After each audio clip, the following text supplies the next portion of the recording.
پاکستان میں آج کل ہر طرف 5G ٹیکنالوجی متعارف کروائے جانے کے حوالے سے خبریں گردش کر رہی ہیں۔ نگران حکومت کی جانب سے اگلے 10 ماہ تک 5G متعارف کروانے کا ہدف رکھا گیا ہے۔ ساتھ ہی یہ بھی کہا جا رہا ہے کہ اس وقت 5G ٹیکنالوجی کی راہ میں سب سے بڑی رکاوٹ معاشی چیلنجز اور زر مبادلہ کی عدم دستیابی ہے، جس کی وجہ سے موجودہ حالات اس قابل نہیں ہیں کہ 5G ٹیکنالوجی کا آغاز کیا جا سکے۔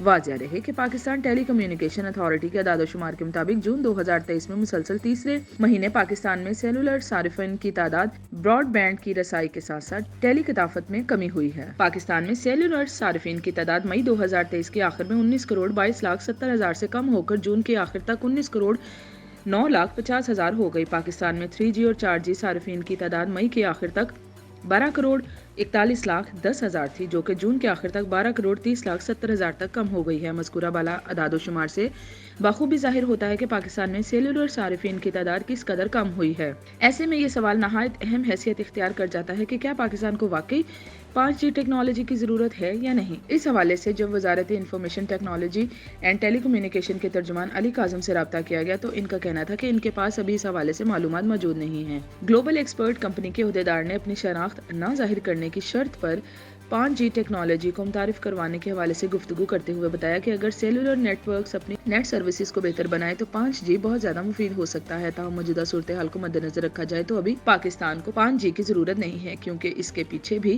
وہی تمام سروسز ہوں گی جن کی وجہ سے کوئی فائدہ نہیں ہوگا۔ حکومت پاکستان کی جانب سے جون 2023 کے جاری کیے گئے اقتصادی سروے کے مطابق پاکستان میں انٹرنیٹ صارفین کی تعداد 8 کروڑ سے زائد ہے، جس سے اس بات کا اندازہ لگایا جا سکتا ہے کہ پاکستان کی نصف سے زائد آبادی انٹرنیٹ سے محروم ہے۔